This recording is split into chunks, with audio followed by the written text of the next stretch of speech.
Where do you feel like you are in need of setting boundaries? Well, I'd say that's likely going to be wherever you have the sign of Leo in your natal chart. For this week's AstroTarot, I'm going to first jump into the cards, then I'm going to talk about where the planets are and what's being highlighted here in the coming month. If you don't know me, I'm Katie Cat. I read with a deck that I originally hand drew about 14 years ago, and then I got printed a couple of years ago. So if you are interested in my deck, Delaney's Classic Tarot, then you can find it on my website. I will also be offering some classes this year in tarot, astrology, as well as herbalism and medicine making. So if you're interested in that, I suggest you follow me or subscribe to my YouTube channel, where I will be updating when I will have those classes available. So let's go ahead and jump into the cards. I pulled us 6 cards for this week. I'm going to first go through the cards, and then I will jump to where the planets are placed in this diagram over to my right, to your left, I think. No, you're right too. I don't know. It's always weird. I get super dyslexic when I talk about referring things that are mirrored. I'm not sure why that is. It might be because I ate gluten. It does that to my brain. It does very weird things to my brain. So, with that said, let's go ahead and jump into the cards for this week. I say that we're all looking at a boundary because we started off our reading with the 7 of Wands, which is a card that's all about boundaries. We see that a person is holding a wand in front of them, and they have this stance of being kind of protective of their space. In the foreground, you see these 6 wands that are kind of surrounding them on this platform, and they're holding their ground. They also have 2 different colored boots, which tells you that they're feeling not as grounded in one idea. They have their being, kind of their foundation, in 2 different places, but they're setting a boundary. They're claiming their space to these approaching people that are surrounding them. And it's all about learning how to set boundaries.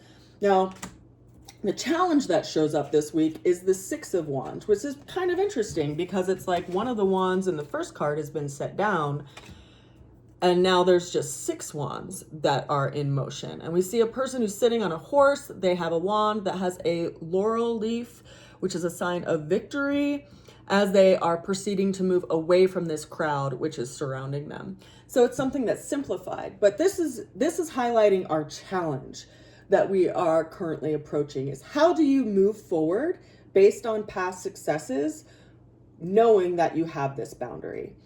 So this is someone who's moving out of a situation, right? They're moving away from that space. They've defined where they should no longer be, where is no longer supportive of them, and they are shifting away to something that actually is in alignment with where they are feeling called to go.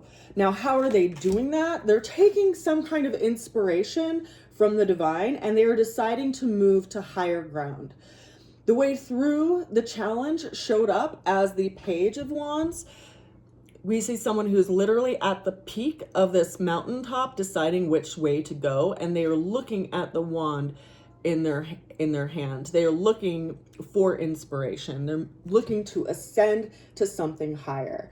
So it's like, if you are in a situation where, you're kind of being pecked at, or you're just engaged in something that's not really fruitful, and you're constantly spending your energy on setting your boundaries and defining your space and defining your value, this is someone who's taking inspiration of where they actually want to go through their, spiritual line or their divine kind of faith, and letting that direct them.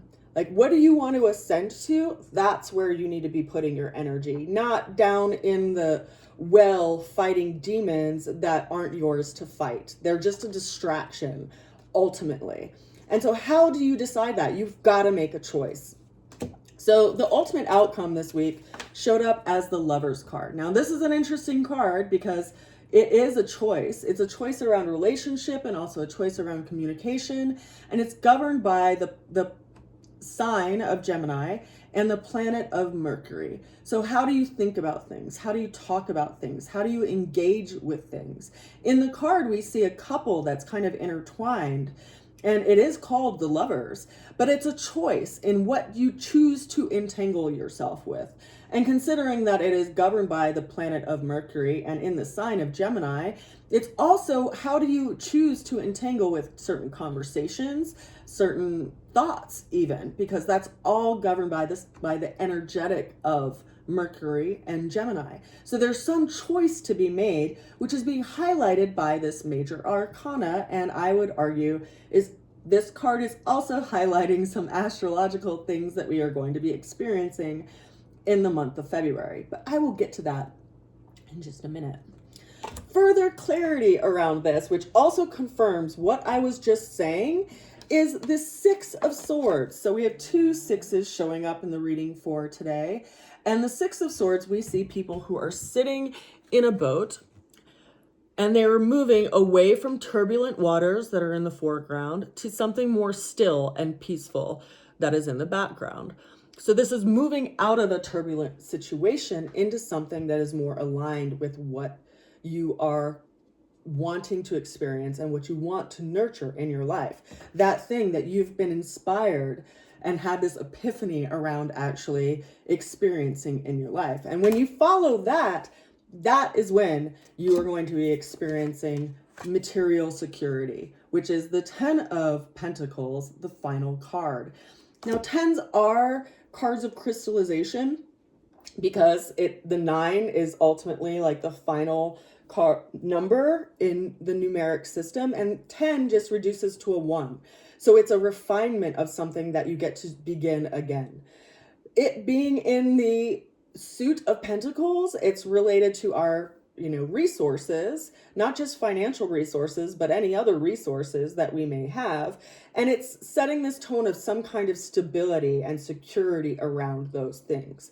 So whatever you are feeling right now, that you are feeling a very strong response to, a very strong no more of this, that is absolutely necessary for you to embrace so that you can move toward that space that's actually going to bring you some kind of security. You have to listen to your own being and how it responds to a situation, because it's not all in your head.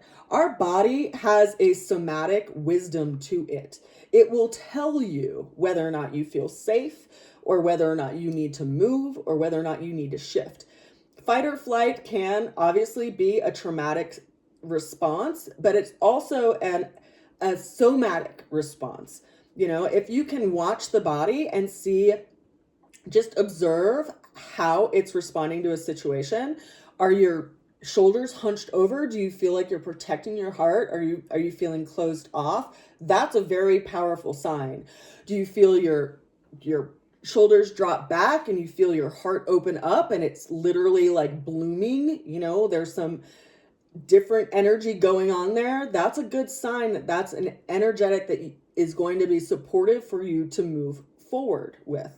And so it's an energetic. It's not just in your head. It's not just doing what you're told to do. It's responding to your own spiritual being that is existing in your physical body, which is being called to task right now.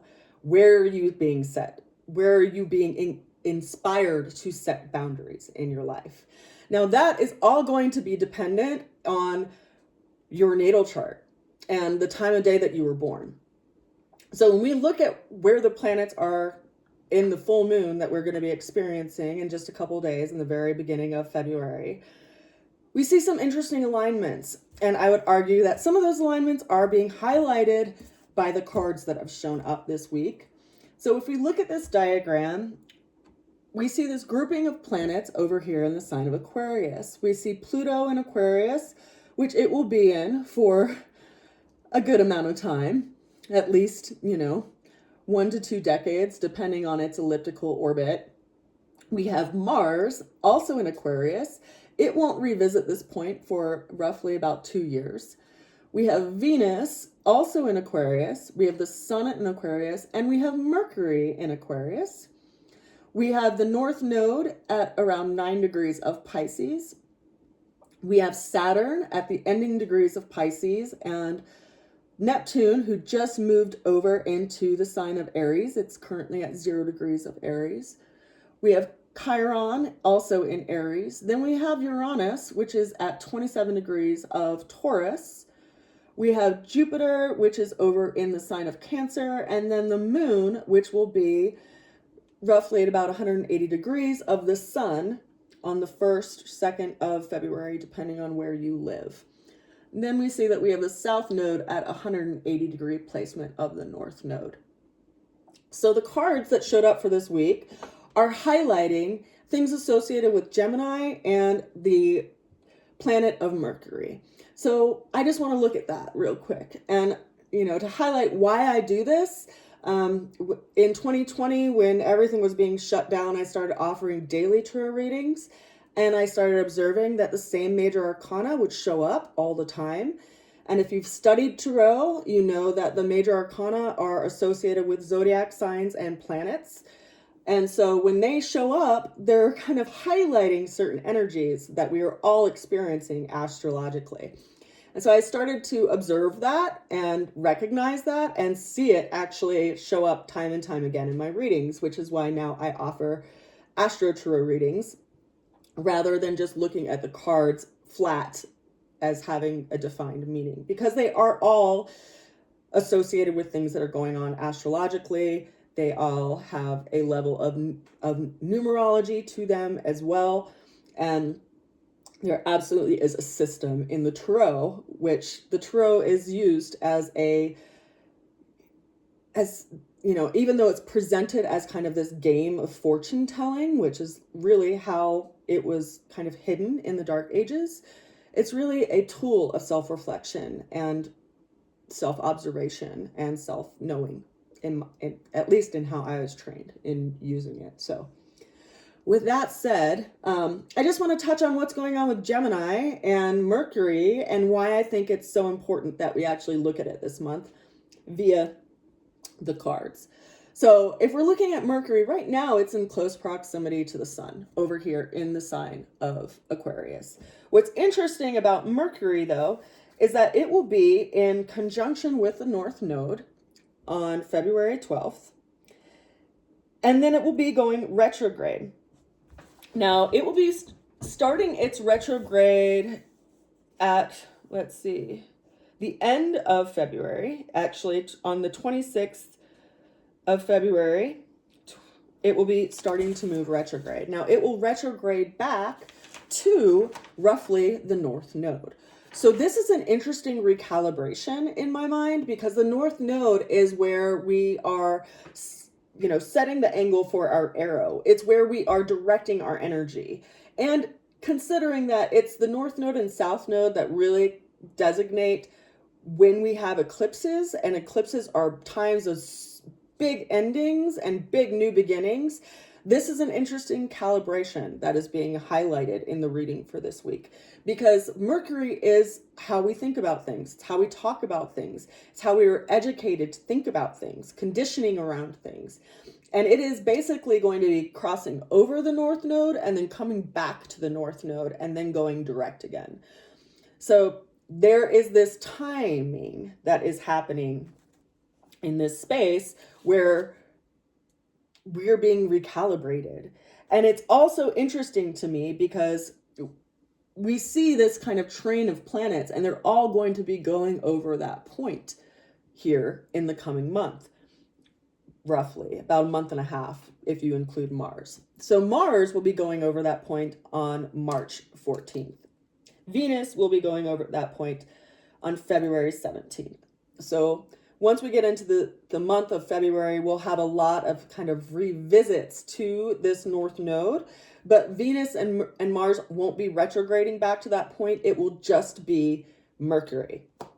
Now, another thing that I want to highlight about this, the Lover's card and what it brought up for this week, as far as my reflections on what's going on astrologically, is that we're going to have a really big shift happening this year into the sign of Gemini. And that is that we will have the planet Uranus that is going to be entering into Gemini in the month of April. And then it will be roughly in that sign for about 7 years. It's going to dip into Cancer in 2032 briefly, and then it'll go back into Gemini. It will not leave that realm officially to not return again for 84 years until 2033.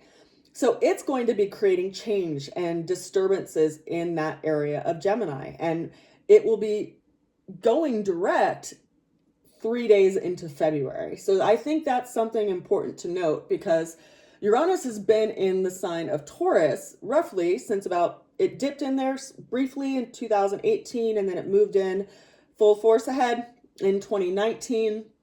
And so wherever Taurus is in your chart, that's where you've been experiencing a lot of change. For myself, just as an example, I have a Virgo rising, which places Taurus in my 9th house. My 9th house, and everyone's 9th house, right, governs big business, it governs higher education, it governs writing, it governs teaching. And when Uranus moved into the sign of Taurus, which was when I was requested to start teaching aromatherapy safety and medicine making at an herbalism school. So that really kind of was the impetus to my teaching career. And as it wraps up in Gemini, I am looking at completing books that I've been in the process of writing and publishing them and bringing them out to the public, which when Uranus moves into Gemini will ultimately affect how I am seen in my life and my career path. So there's this development, there's this evolution that Uranus brings to our lives, depending on the house that it is actually going to be transferring to and traveling through. So that's a big shift. And that's not only going to be affecting us personally, that's also going to be affecting us globally. So as an example, Uranus brings change and disturbances wherever it goes. And it might bring changes that are easier in some instances and more difficult in others. Now, for the last 7 years, it's been in the sign of Taurus, which is fixed earth, which is very stable. And it's been creating a lot of change there, which is why we have experienced so much change globally in the areas of agriculture and monetary systems and our belief systems and all of those things, because it has been moving through that sign. Now it's going to be moving through Gemini. So it's going to be affecting communications. It's going to be affecting education. It's going to be affecting our relationships with our family as well. And also how we see things and how we think about things. And ultimately, wherever Gemini is in your natal chart. So as I had suggested and referenced earlier, the time of day that you were born is what is going to set this dial. You could have been born today on January 31st at sunrise, right? Like roughly around 7 in the morning. And you would have had a rising sign of Aquarius, which would put these planets in your 1st house and would ultimately put the sign of Gemini in your 5th house. If you were born at noon today, this would be putting this grouping of planets up in your 10th house, and your Gemini would be sitting in your 2nd house. So you would be seeing a lot of change to your 2nd house. So let's just go ahead and walk through that briefly so you can get some kind of snapshot or idea of kind of the realm that you're entering into. But I really want to highlight ultimately what it is that we need to let go of so that we can move in that direction. Because this is all obviously mostly being highlighted in this area of Leo, because we are experiencing the full moon in the sign of Leo. That's where we are going to be letting go of something. That's where something is being brought to the surface. That's where something is being brought out of the dark and being highlighted for a clear view. And that's where things need to change. That's where we need to have a boundary by way of this week's AstroTarot, a boundary with ourselves and in our lives so that we can actually recalibrate in the direction that we are going to be moving forward to for the times to come. So we're going to start off with the sign of Aries. For people who have an Aries ascendant, or also known as an Aries rising, that's going to be placing things as far as where the moon is at in this full moon time in this fifth house. So the fifth house is governing our creative endeavors. It also is governing our relationships with our children. It's also governing our new relationships, like our new infatuations, not our long-term relationships, but like dating relationships. And so there's something that is being seen in clarity here if you have an Aries rising. Something that either is going to be transforming by way of a creative endeavor or a relationship with a child, communications with a child, or even, some kind of relationship. You may be leaving the dating phase and really seeing that this is someone that is, you want to build something with them, like you want to move in together, you want to kind of, put a ring on it, or, solidify the relationship. Or you're realizing that person really isn't in alignment with you, and it's time to let go of that, because wherever the moon is in its full phase, it's where something is going to be dissipating, because it will be waning or losing its light after roughly the 2nd of February. So if you have a Taurus rising, this puts the full moon in your 4th house. Now, our 4th house governs our physical home, like where we live, the community that we live in, also our relationships with our family or our mother, like our, like our actual like bloodline, our tribe, so to speak. And so there could be some shift happening here in your 4th house. If you have a Gemini rising, that places the full moon in your 3rd house. So this is affecting things around your community, like your neighborhood. You might be shifting out of that neighborhood or having some kind of epiphanies around where you're living, as far as like the area that you're living, and that you don't want to be there anymore. It also can be reflective to, what's going on in your community and a situation with your siblings, because the 3rd house is the area of our brothers and sisters. And so something is being highlighted here, something that perhaps you're being asked to let go of. If there's a strong like altercation or disagreement with a, brother, sister, sibling, there's something there that you need to let go of so that you can build something. It's also your neighborhood, so maybe that neighborhood isn't necessarily the best for you. Or it's a manner around communicating, right? Because the 3rd house is our conversations, how we see things. And so maybe there's some stronghold that you've had around communication, like you have been really stubborn around not wanting to communicate, right? Because it's Leo, it's fixed fire. You've had a really strong will around whether or not to communicate to someone, or just, being a wall to them. Something around that is starting to dissolve, which ultimately is going to open up an opportunity for you, because you aren't going to be spending all your time kind of and energy building that wall. Now, if you have a Cancer rising, this is going to be putting the full moon in your 2nd house. Now, the 2nd house is our financial affairs. It's the money we earn with our job. It's also, our possessions, our values. So you might be going through some kind of a purging stage, like if you just have a lot of stuff, you might be looking at things that you want to physically let go of. Like, do you need 10 drills? Do you need, 4 blenders? There might just be an excess around things that you have that you felt really fixated on, like you had to keep them. You really, didn't want to let them go. And something is asking you to purge them or see things in a new light. Like maybe it's useful to have them if you have them to give away, if someone else needs that thing, or if you have it to fix something, but you're really taking an inventory of your belongings and your belief systems and your willfulness around those things, and whether or not it actually serves you in hanging on to all of those things with such a tightly clenched fist, right?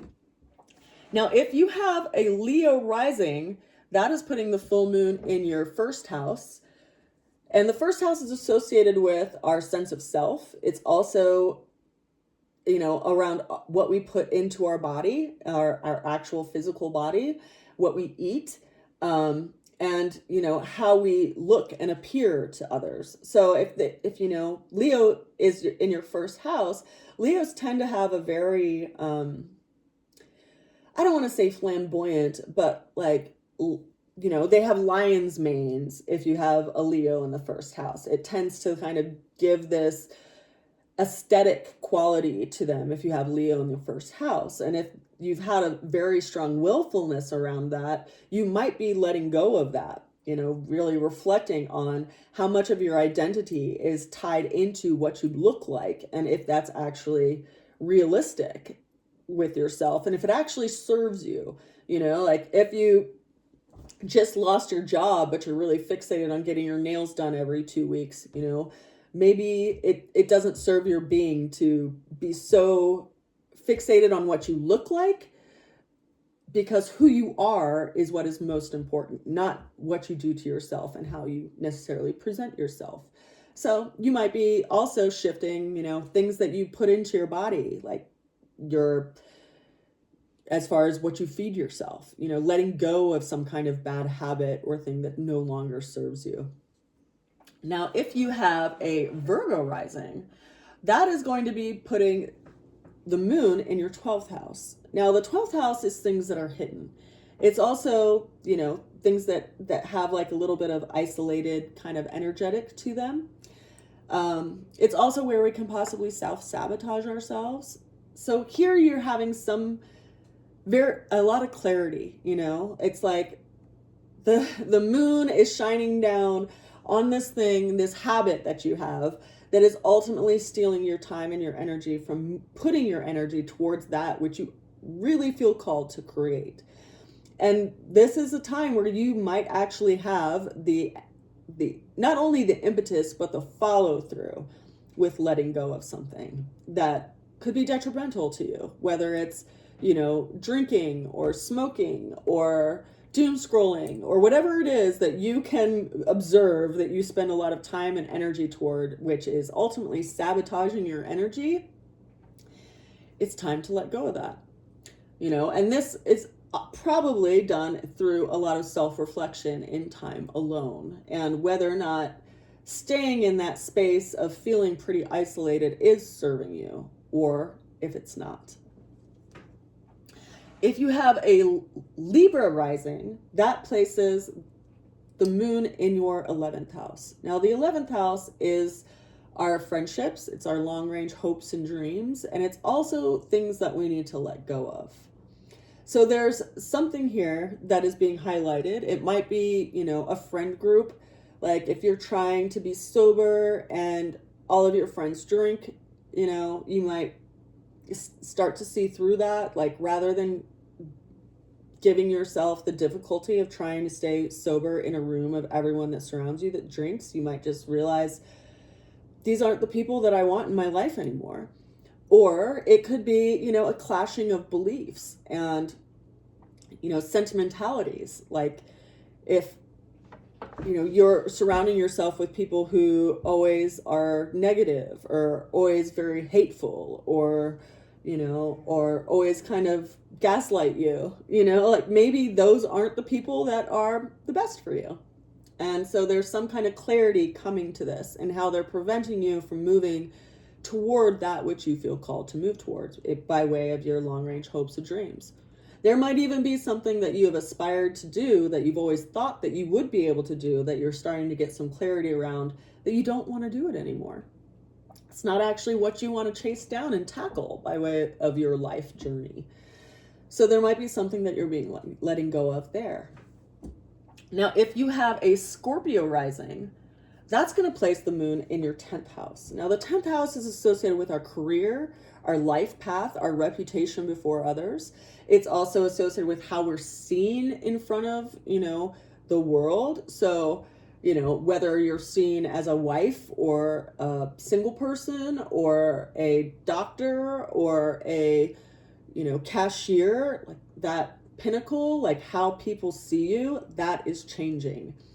Your career could be changing. There is a big shift here because there has been some kind of willfulness in what you wanted to move toward that was really connected not only to your identity, but like a little bit of ego as well.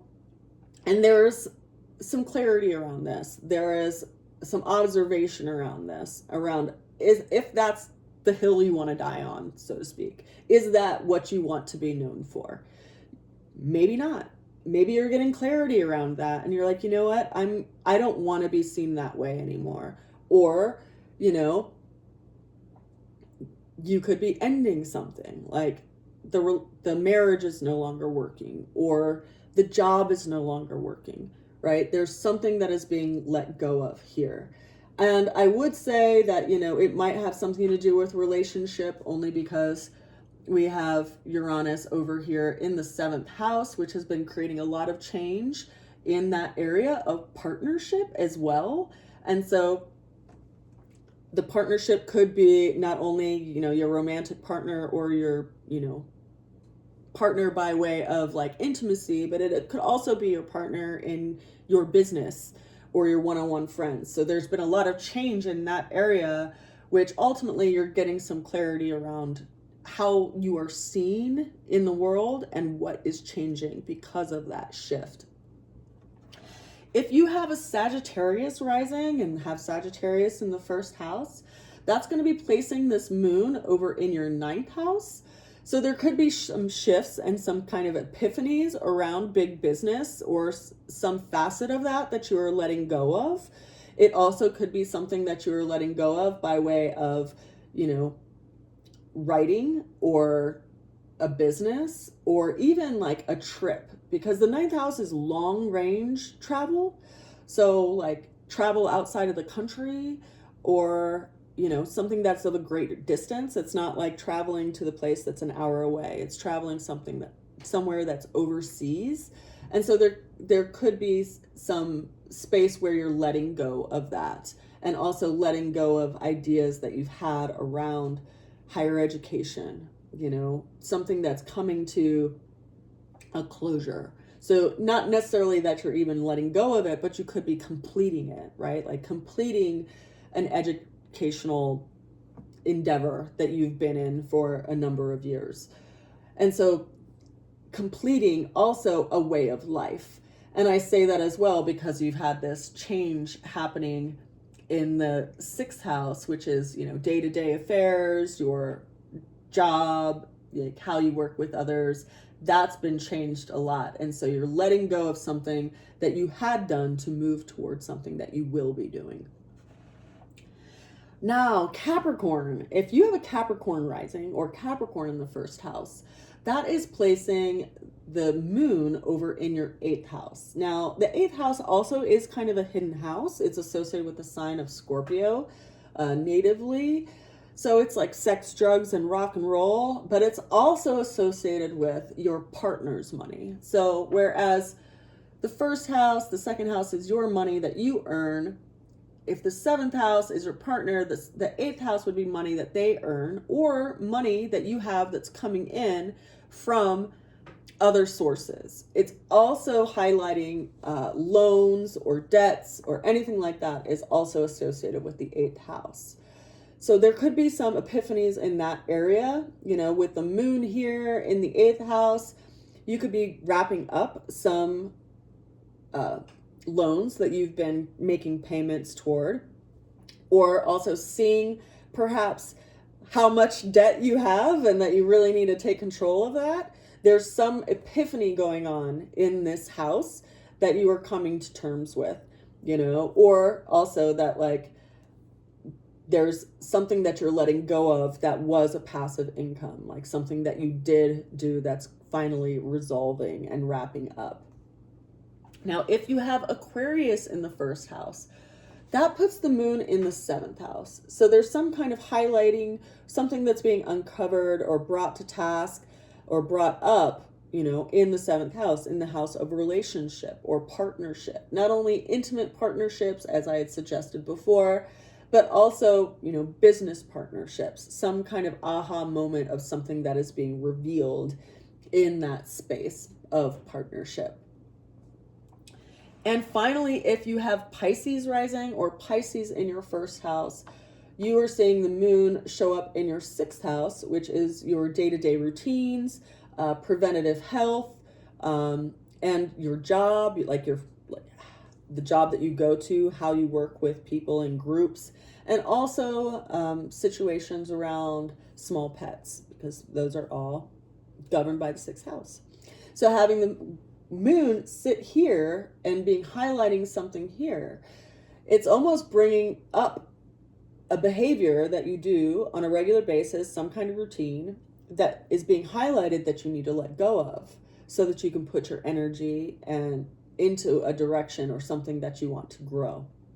So observing your behaviors throughout the day, or observing your routines throughout the week, and what is actually serving you versus what is actually sabotaging you, could likely give you a lot of insight here. It also could be revealing something in your job that you are having to take a very sober look at, and possibly even how you participate in that, and what behaviors you are being asked to let go of so that you can work better with the team. It also could be looking at, preventative health and whether or not you do any of it, right? Like, are you taking your supplements? Are you taking your vitamins? Are you exercising? Are you going for walks? What is a habit that you have that is no longer serving you, that you need to pivot? That's what this full moon is likely showing up for you. So that's just a quick walk through all of the rising signs. Of course, it's going to be more specific if you look at your actual natal chart and where you have planets placed. So like if you have a lot of planets in Aquarius, it's going to be triggered by these planets that are moving through Aquarius. However, if you have a bunch or even one planet in any of the fixed signs of Taurus or Leo or Scorpio, they're all going to be in some kind of square relationship to this. So these planets moving through Aquarius is going to be challenging to the planet that you have in any of those fixed houses. And also, if you have any planets in air signs, they're going to be in trine relationship with these planets. So they'll be adding kind of like a helpful energy rather than a friction. But consider that like the universe doesn't have it out for you, right? It's not like trying to make your life personally painful or challenging. We all experience these challenges. We all are figuring out how to work in our own individual, organism, and also with the world, and life will put pressures on you. Life will create frictions for you to see how you grow and to also show you how strong you are and how capable you are. So if you are feeling like you are experiencing a big challenge right now, please know that you are not alone. Please know that you are experiencing things to call you to task. If something feels absolutely uncomfortable, it's not asking you to endure it. It's asking you to set a boundary, because that is what the cards this week are telling us to do and reflecting back to us, is that we have to set a boundary. We have to move toward a direction where we can actually thrive. We have to take inspiration from some higher power or, our own spiritual connection, and so that we can move to a higher ground in the context of our own life. We have to make very sober and inspired choices in how we engage, who we engage with, and where we put our energy in our life, and move toward that, right? If you're in a turbulent place, you got to take your thoughts with you. You got to take your will with you. You have to take your emotions with you, and ultimately your body to a different space. Because being in a tumultuous situation and complaining about it all the time isn't going to change anything. You've got to change something. If you are the variable in the equation that needs to change, and it's only through that change that we will be able to find and secure material security. So we're being called to task, right? Everything that is challenging you is doing it for your best interest. And I think that that's important to keep in mind as we all are navigating through this current time, and particularly the month of February. Again, I'm Katie Cat. If you want to see my readings, you are welcome and invited to subscribe to my YouTube channel, Delaney's Well, where I also have different videos on herbalism and medicine making and whatever I'm inspired to post up there. If you're interested in my tarot deck, you can order one through my website, rootsofalchemy.com. If you're interested in any of my art or any of the other products that I create, you can also find them at rootsofalchemy.com. I also have a blog on rootsofalchemy.org. In all fairness, I have not put on anything new on there in quite some time, but it does have some blogs on herbalism, medicine making, and nutritional things because I'm, skilled and certified in those areas as well. If you have any questions, comments, concerns, feel free to reach out. I hope you are well. I hope you're navigating this with some peace in your heart, even though we've been living in some pretty intense times so far this year. But I just want you to know I send a good wish to you. I will be putting up these videos roughly about every 2 weeks. I might increase them depending on what's going on in the world, but I send you a lot of love and a good wish wherever you are, and many blessings. Bye for now.